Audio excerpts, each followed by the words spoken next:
तो हर लिहाज से इसकी बहुत इम्पोर्टेंट है। तो अगर इस ग्राफ के हिसाब से देखा जाए तो इसका जो पाटलिकन नेम है, तो मैंने इसको लिखा है गॉसिपियम, और आगे भी इसके और नाम भी है। एसपीएससी मैंने इसके लिए कहा है कि इसके और भी नाम इसकी स्पीशीज के हिसाब से होते हैं, जैसे मशहूर है देसी काटन हमारी है, या अमेरिकन काटन है, बीटी काटन है। इनको मुख्तलफ नामों से जो है पुकारा जाता है। लाजमी है मुख्तलफ नामों से इसलिए पुकारा जाता है कि जो इसकी डिफरेंट स्पीशीज है काटन की, जो मुख्तलफ पहले ममालिकों में लगती थी, फिर वो एक्सपोर्ट है सीड जो है वो सर आवाज और कौन और दो मुल्क बिल्कुल में पहुंच सर। गया। जी जी, मैं तो आहिस्ते तो नहीं बोल रहा हूँ, मगर शायद माइक चेक कर नेटवर्क लें। का या नेटवर्क का मसला नहीं, माइक चेक कर लें प्लीज।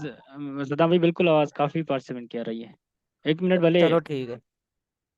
हाँ, तो अब देखा जाए कि काटन क्राफ्ट के हिसाब से तो इसकी जो है टोटल 5 कल्टीवेटेड जो है स्पीशीज है पूरे ऑल अराउंड वर्ल्ड में। तो अगर कोई आपसे पूछे कि काटन क्राफ्ट की जो स्पीशीज की जो कल्टीवेटेड है पूरे वर्ल्ड में वो कितनी है, तो आपके जहन में आना सदाम चाहिए कि वो सदाम टोटल। भाई, सॉरी मैं आपको जी बार बार जी। डिस्टर्ब करा। प्लीज रिवाइज कर लें क्योंकि माइक का मसला था, काफ़ी लोगों को आवाज़ नहीं जा रही थी। 2 मिनट के लिए इस चीज़ को तो थोड़ा सा। शुरू से शुरू जी से। जी जी जी, थैंक यू। शुरू से। चलो ठीक। हाँ, तो अगर हाँ काटन के हिसाब से मैं बात करना चाहूँ कि ये वाहिद क्रॉप है जिसको वाइट गोल्ड क्रॉप भी कहा जाता है। वाइट गोल्ड इसलिए कहा जाता है कि ये जो फसल है इसकी जो कपास होती है इसका कलर जो है वो वाइट होता है, तो इसके हिसाब से इसको वाइट गोल्डन क्रॉप भी कहा जाता है। दूसरी बात ये देखा जाए कि जो इस क्रॉप है इसके डिफरेंट यूजेज होते हैं। इसको देखा जाए तो सिर्फ ये टेक्सटाइल जो इंडस्ट्री है उसमें यूज नहीं होता, मगर और भी इंडस्ट्री है उनके लिए भी ये बहुत इम्पोर्टेंट है। जैसे देखा जाए अगर ये इनका अदर जो पार्ट्स यूज होते हैं कॉटन क्राफ्ट पे, उनमें से आपकी पेट की शीट जो है वो बनती है। अगर वुड के हिसाब से देखा जाए कि जो आयल्स निकलता है कॉटन क्राफ्ट के, वो आपके जो है आयल यूज होता है वुड में देखा जाए। और आयल के हिसाब से दूसरी बात इसमें और चीज निकलती है कि उसके लिए आयल केक एक निकलता है, जो केक को हम फीड के तौर पे यूज करते हैं एनिमल के ये के लिए, जिसको बोसे में दिया जाता है। ये कॉटन क्राफ्ट से ही प्रोड्यूस हो जाता है। तो ये हमारे मुल्क न बल्कि ऑल ओवर वर्ल्ड जहाँ पे भी कॉटन क्रॉप होता है तो इसका फॉरेनर एक्सचेंज और क्रॉप से जो है बहुत ज़्यादा होता है। और ये पूरे मुल्क में बहुत इम्पोर्टेंट क्रॉप है जहाँ भी होता है। तो देखा जाए कि हमारे पाकिस्तान की जो इंडस्ट्री और टेक्सटाइल इंडस्ट्री है वो पूरी डिपेंड जो है इसके ऊपर करती है। अगर ये क्रॉप हमारे all over world all Sindh में या पाकिस्तान में अच्छे तरीके से हो जाए तो इसकी जो हमारे मुल्क के माशी हालत है उसको वो अच्छे तरीके से जो है वो इम्प्रूव कर सकता है। तो अभी मैं थोड़ा जो कॉटन क्राफ्ट की जो बॉटनिकली मार्फोलॉजीज है तो मैं थोड़ी उसके ऊपर जो है आपको इम्पोर्टेंट चीज़ें बताऊंगा। तो वो मैं आहिस्ता ही आहिस्ता बताऊंगा जो आप लिखो। अगर ये कहीं पे भी आपको नहीं मिलेगी, प्रोडक्शन टेक्नोलॉजीज की भी अगर आप बुक्स पढ़े होगे ना तो उनमें ये चीज़ें नहीं होगी। तो मैं पॉइंट्स पॉइंट्स में आपको बताता जा रहा हूँ जैसे आप नोट करते जाए। तो देखा जाए कि जो आपका कॉटन क्रॉप है पूरे ऑल ओवर वर्ल्ड में इसकी जो स्पीशीज है वो टोटल 4 है। 4 स्पीशीज जो है वो कल्टीवेटेड होती है पूरी वर्ल्ड में। कॉटन क्राफ्ट की अगर आपसे कोई पूछे कि इसकी स्पीशीज कितनी है जो कल्टीवेटेड होती है, तो आप बोलना कि इसकी 4 स्पीशीज है वो जो कल्टीवेटेड होती है। तो इसकी जो 4 स्पीशीज है इनको जो है मजीद 2 ग्रुप्स में जो है वो डिवाइड किया जा सकता है। एक इसकी ओल्ड है, दूसरी इसकी न्यू है। तो अगर मैं एक चीज़ आपको बताऊं चाहूँ, जो काटन क्राफ्ट की ओल्ड स्पेशीज है वो 2000 साल अगो कल्टीवेटेड की जाती थी पूरी दुनिया में कहीं पे भी। तो ये सिर्फ 2 स्पेशीज कौन सी थी, एक थी Gossypium herbaceum and Gossypium arboreum. Gossypium herbaceum, Gossypium arboreum, ये 2 स्पेशीज थी काटन क्रॉप की जो ओल्ड स्पीशीज है, बाकी जो दो स्पीशीज है वो न्यू है। फिर भी नोट कर ले, जो काटन क्रॉप की ओल्ड स्पीशीज है, एक है गोसिपियम पार्जम एंड दूसरी है गोसिपियम ऑर्बियम। ये दो स्पीशीज आपकी जो है वो काटन क्रॉप की ओल्ड है। और ये जो ओरिजिनेट होती है, जब हम कहते हैं मोहनजोदड़ो की, जो कहते हैं ना हमारी हिस्ट्री है वो 5,000 साल पुरानी है, तो कहीं बुक में इसकी जो ये ईयर बताए जाते हैं तो वो 2,000 पे बताया गया है, 5,000 पे बताया गया है। तो ये दोनों जो ये स्पेशीज है वो बहुत ओल्डेस्ट है। देखा जाए अगर मोहनजोदड़ो की अगर हिस्ट्री देखा जाए, तो फिर इसकी जो डेट बनती है वो तो बनती है ईयर्स, वो तकरीबन 5,000 साल। अगर मोहनजोदड़ो को छोड़ के बोले तो फिर कहीं बुक्स पे या आर्टिकल्स में आपको जो इसकी डेट जो मिलेगी वो 2,000 साल अगो भी मिल सकती है। तो पहले ये जो दो स्पीशीज मस्जिद जो होती थी वो पाकिस्तान और इंडिया में होती थी। तो देखा जाए कि इसलिए मैं पाकिस्तान इंडिया का बोल रहा हूँ कि तब पाकिस्तान और इंडिया ये दोनों एक ही मुल्क थे, और फिर ये जो है वो मुल्क एक दूसरे से जो है वो जुदा हुए। तो इसलिए मैंने दोनों ममालिक के लिए बता दिया कि कोई अगर आपसे ये भी कह सकता है कि ये दो स्पीशीज इंडिया में हुई थी या पाकिस्तान में, तो आपके जहन में ये होना चाहिए पाकिस्तान और इंडिया। तो अगर दूसरी बात इनकी दो स्पीशीज और है, तो ये भी आपको मैं ऐसा ऐसा बताता चलता हूँ। जो न्यू स्पीशीज इसकी है वो है गोसिपियम हिरसिटियम, और दूसरी है गोसिपियम बारबीडाइज।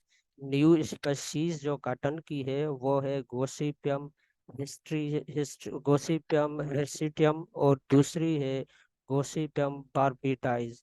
गोसिपियम हिस्ट्रीवम और बारबीडाइज जो है ये आपकी काटन क्रॉप की जो है टेट्रापोलाइट है। टेट्रापोलाइट वो मैंने आपको वीट के क्रॉप में अच्छे तरीके से समझा दिया था। और इसमें जो क्रोमोसोम्स नंबर है वो आपके है 52। अगर कोई आपसे पूछे कि ये जो टेट्रापोलाइट काटन की स्पीशीज है गोसिपियम हिस्ट्रियम और गोसिपियम बारबीडाइज, तो इसमें क्रोमोसोम नंबर्स कितने हैं, तो आपको ये याद होना चाहिए कि इसमें जो क्रोमोसोम्स नंबर है वो 52 है। और ये जो दो स्पीशीज है आपकी, ये ओरिजिनेट हुई थी आपकी यूएसए अमेरिका, ये अमेरिका से ये आपकी इंट्रोड्यूस हुई थी। तो इसको आप अमेरिकन काटन भी जो है वो कहा जा सकता है। तो ये मशहूर भी है, काफ़ी लोगों ने सुना भी होगा। एक अमेरिकन काटन होती है, दूसरी आपकी देसी काटन है। जो हमारी 5 ईयर अगो जो स्पीशीज से, तो उसको आप जो है वो देसी काटन का भी नाम दे सकते हैं। और ये जो न्यू मैंने आपको बताई थी ये दो दो वेराइटी स्पीशीज, तो इसको आप जो है कहते हैं कि ये आपकी जो है अमेरिकन काटन है। तो ये जो कल्टीवेटेड ऑल ओवर वर्ल्ड में अमेरिकन कॉटन जो होती है वो तकरीबन आपकी जो है 36% पूरे वर्ल्ड में कल्टीवेटेड की जाती है। अब देसी कॉटन जो है वो इतनी कल्टीवेटेड जो है वो नहीं होती है, और ये अमेरिकन कॉटन जो है वो ज़्यादा कल्टीवेटेड होती है। और दूसरी मैंने आपको बताई थी स्पीशीज, वो पूरे ऑल ओवर वर्ल्ड की बात की जाए तो वो आपकी जो है 17% जो है वो कल्टीवेटेड होती है। और अगर देखा जाए, ये जो मैंने आपको दो एक चीज़ बताओ इम्पोर्टेंट, वो आप नोट कर ले। ये जो आपकी गोसिपियम बारपियम मैंने जो आपको बताई थी, ये ओरिजिनेट आपकी अमेरिका से है, पर अमेरिका की एक स्टेट है जिसका कभी ये एमसीक्यूज भी पूछ लेते हैं, या आपको इंटरव्यू में भी पूछ सकते हैं कि ये आपकी जो है गोसिपियम पियम ये स्पीशीज है, ये अमेरिका के किस स्टेट से ओरिजिनेट हुई थी यूएसए के। तो आपके जहन में आना चाहिए पीरू, PERO, पेरो जो है वो इसकी स्टेट है, वो वहाँ से जो है वो इंट्रोड्यूस हुई थी। तो इसका जो सिलेक्शन ये मेथड होया था, फिर इससे इन्होंने एक वैरायटी डेवलप की थी, उसका नाम था CI लैंड काटन। ये CI लैंड काटन भी जो है इसका नाम इसलिए रख गया था, ये काटन का वहाँ पे उस दौर में इंस्टीट्यूट था, तो वहाँ से ये जो है आपकी कॉटन की जो मैंने स्पीशीज आपको बताई कि गोसिपियम बाल्बियम जो स्पीशीज थी, उसमें से उन्होंने एक वेराइटी डेवलप की थी जिसका नाम था सी आइलैंड। सी आइलैंड ये जो उनका एक एरिया है स्पेसिफिक, वहाँ पे वो वैरायटी डेवलप की थी, तो इस एरिया के हिसाब से उसका नाम जो उन्होंने रखा था सी आई। तो इंशाल्लाह ये जो इस लेक्चर के बाद जो टेस्ट होगी, तो इस तरह के जो क्वेश्चंस मैं बताता जा रहा हूँ या पॉइंट्स बताता जा रहा हूँ, तो वो आपके आएंगे, वो आप नोट कर ले। तो दूसरी बात, अगर मैं थोड़ी इसकी पार्टिकल के हिसाब से अब बताता जाऊं, जो आपकी कॉटन की क्रॉप है तो उसकी रूट जो आपकी होती है, वो उसमें जो आपकी सिस्टम जो रूट का होता है, और उसमें जो आपकी टैप रूट होती है, और कॉटन क्रॉप जो है वो उसमें आपके डीप रूटेड क्रॉप है, और इसकी जो रूट है वो बहुत डीप जो है वो आपके उसमें चली जाती है। तो सदाम भाई। मैं जी जी। सदाम भाई, स्टूडेंट के एसएमएस आ रहे हैं कि सदाम भाई थोड़ा तेज चल रहा है, कि वो नोट्स हमें प्रोवाइड करेगा, क्योंकि लिखने में थोड़ा सा, क्योंकि चीज़ें काफ़ी आपकी नॉलेजफुल हैं, लेकिन असल मसला है कि लिखने में काफ़ी स्टूडेंट के एसएमएस आ नहीं रहे हैं, नहीं, क्योंकि ये चीज़ें जो मैं इनको बताता जा रहा हूँ ना, जी जी। तो जैसे मैं इनको एक बना के वो मैं आपको ही सेंड कर दूंगा। ठीक तो है। आप इनसे ग्रुप में सबसे शेयर कर ले, विट के भी दूंगा, राइस के भी, और ये कॉटन के भी मैं तो दूंगा। पहले पहले से भी आपके पास है नोट्स। हाँ ठीक है, हाँ कंटिन्यू। हाँ ये मेरे है। अब ये जो मैं इनको चीज़ें जो बता रहा हूँ ना, ये तो छोटी छोटी चीज़ें बता रहा हूँ, काफ़ी चीज़ें और भी इन क्राफ्ट के ऊपर है। तो वो जो मैंने बुक राइट की है उसमें तो काफ़ी है, ये तो मैंने जस्ट इंट्रोडक्शन में उनको बता रहा हूँ। ठीक, बेहतर है, अगर इनका बुलेट्स मिल जाएंगी तो आसानी हो जाएगी। Thank you so much, continue करें आप। हाँ हाँ, ठीक ठीक ठीक। तो, अब कॉटन क्राफ्ट की जो मैं आपको एक चीज़ बताता चलूँ कि थोड़ी इसकी, अगर आपका कॉटन क्राफ्ट है ये, तो इसकी ये जो रूट्स होंगी वो आपकी बहुत लॉन्गेस्ट होती है, और ये डीप रिलेटेड भी कहा जाता है। तो देखा जाए, जो आपका कॉटन क्राफ्ट है उसकी ब्रांच के हिसाब से बात की जाए, कि ब्रांच जो है वो दो किस्म की होती है। एक आपकी मोनोपेडियल ब्रांच होती है, और दूसरी आपकी सेमीपेडियल ब्रांच होती है। और इनमें से भी टेक्निकल जो मैं आपको पॉइंट बता दूं, अगर कोई आपसे पूछे कि कॉटन क्रॉप में आपकी रिप्रोडक्टिव ब्रांचेस कौन सी है या किसको कहा जाता है, तो आप कंफ्यूज हो जाएंगे कि रिप्रोडक्टिव और ये क्या चीज़ है। तो मैं आपको ये चीज़ें इसलिए बता रहा हूँ कि ये इम्पॉर्टेंट चीज़ें हैं। ये जो भी आपका एग्रीकल्चर एक्सटेंशन का या रिसर्च का बंदा, रिसर्च का जो होगा टेक्निकल होगा, तो वो ऐसी ऐसी चीज़ें पूछते हैं जो बुक्स में टर्मिनोलॉजी तरीके से नहीं होती है, वो ही पूछते हैं। तो ये मैं आपको जो चीज़ें बता रहा हूँ ये इम्पोर्टेंट है। मोनोपीडियल हम ब्रांच उसको कहते हैं, वो ब्रांच जिसमें आपके फ्लावर्स ना हो, कैप्सूल्स ना हो, स्कॉयर्स ना हो, उसको हम जो है कहते हैं मोनोपीडियल ब्रांच। मोनोपीडियल ब्रांच वो ब्रांच जिनमें आपके फ्लावर्स जो है ना बने, फ्लावर्स नहीं हो, तो उसको आप जो है मोनोपीडियल ब्रांच कहते हैं। सेमीपीडियल ब्रांच आप उसको कहते हैं वो ब्रांच जिनके अंदर, ब्रांच के अंदर जो आपके फ्लावर्स बने, फ्लावर्स आए, तो उसको आप जो है सदाम भाई, सेमीपीडियल। सॉरी, मैं आपको डिस्टर्ब कर रहा हूँ, लेकिन कैंडिडेट्स के लगातार मैसेज आ रहे हैं। आवाज़ बिल्कुल है आपकी, जो जी है ना जी। वो आवाज़ का इशू है, मेहरबानी माइक, करके चेक कर। जी जी, या तो माइक या तो ठीक है हेडफोन चेंज कर लें। ठीक है, बस मैं थोड़ा और जो है वो बोल लेता हूँ तेज इनके लिए। हाँ, आज तो का लेक्चर थोड़ा तेज करें, कल वैसे छुट्टी है। यार, नहीं नहीं, की बात नहीं है आज यार, मसला ये वो न्यू सेक्रेटरी आया है, ऑफिस से भी लेट आया हूँ, अभी से भी सर वालों की कॉल्स आ रही है, वो इन्फॉर्मेशन मांग रहा है, तो वो पुराना चला गया ना। अच्छा अच्छा, अल्लाह पाक खैर करेगा, आप तो प्लीज़ देख। हाँ, तो हाँ, असल बात, हाँ ये आपको मैं शुरू से बता देता हूँ। आपकी जो कॉटन क्राफ्ट है तो इसमें आपकी दो टाइप की जो है ब्रांचेज आती है कॉटन क्राफ्ट में। दो टाइप की ब्रांचेज आती है। एक आपकी जो ब्रांचेज है वो मोनोपीडियल है, दूसरी आपकी जो ब्रांचेज है सेमीपीडियल है। एक मोनोपीडियल, दूसरी सेमीपीडियल। मोनोपीडियल हम ब्रांच उस ब्रांच को कहते हैं, वो ब्रांच जिनमें आपके फ्लावर्स ना हो, फ्लावर्स की नहीं हो, उसको आप जो है मोनोपीडियल ब्रांच कहते हैं।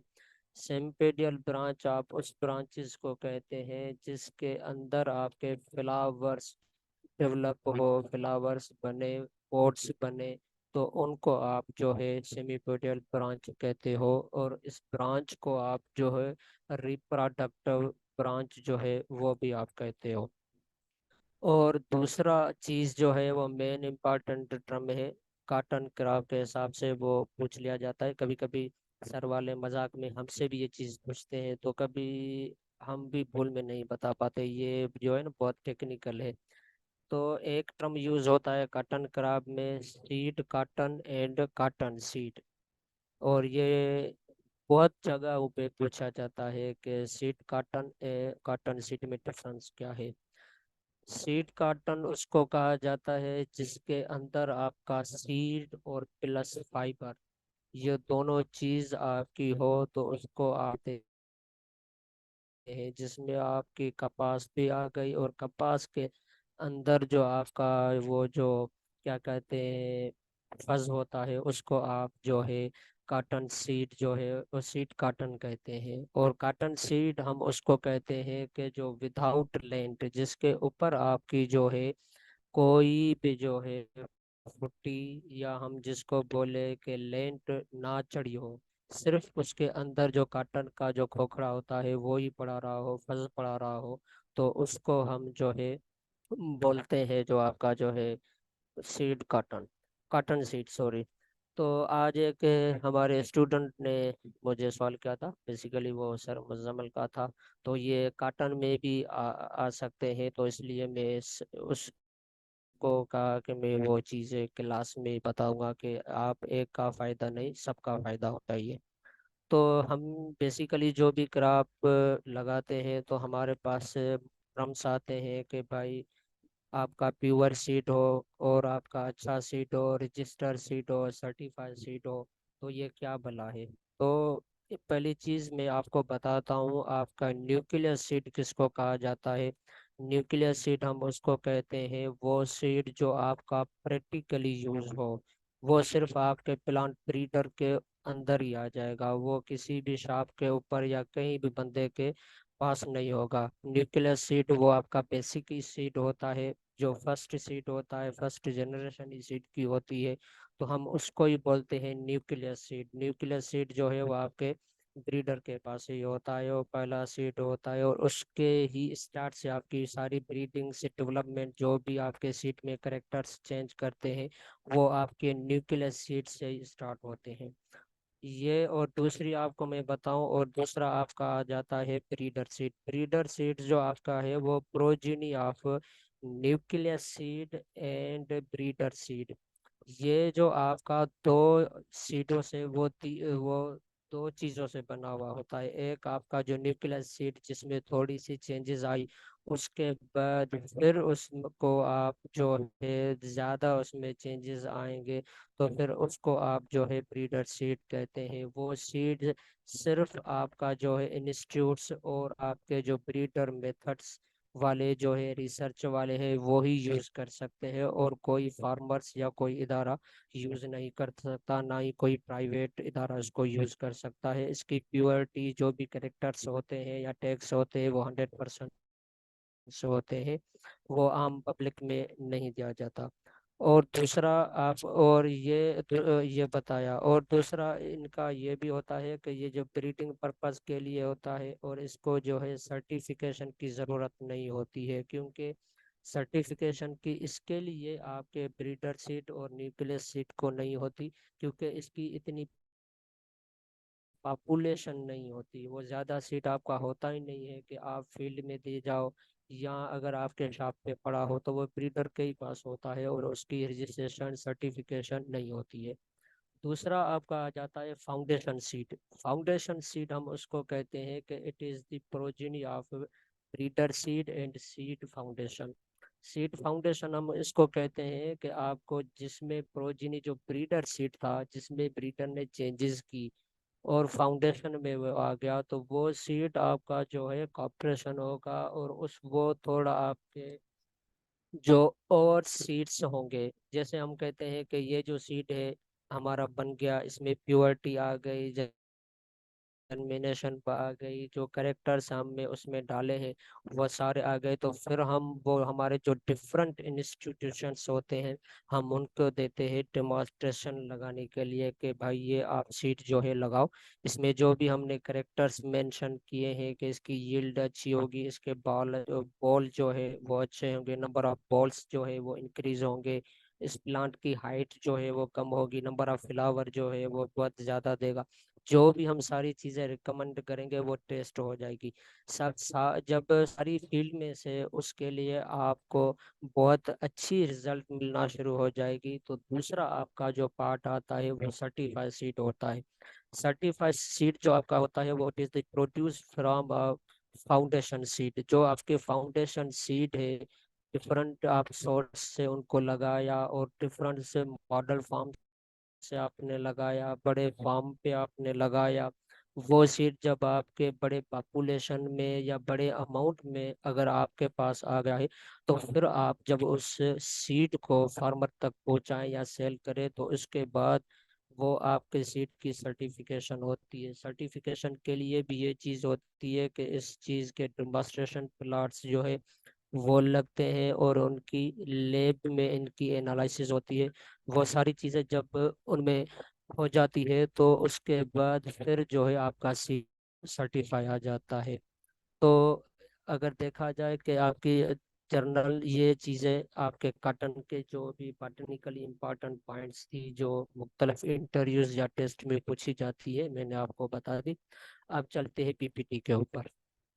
पीपीटी में भी मैंने आपको जो अगर ओरिजिन आपका कॉटन क्राफ्ट का देखा जाए वो ईस्टर्न स्वीडन जो है वो ही है। वो बाकी जो मैंने आपको ओरिजिन बताए दिए थे वो उनके स्पेशीज के हिसाब से थे।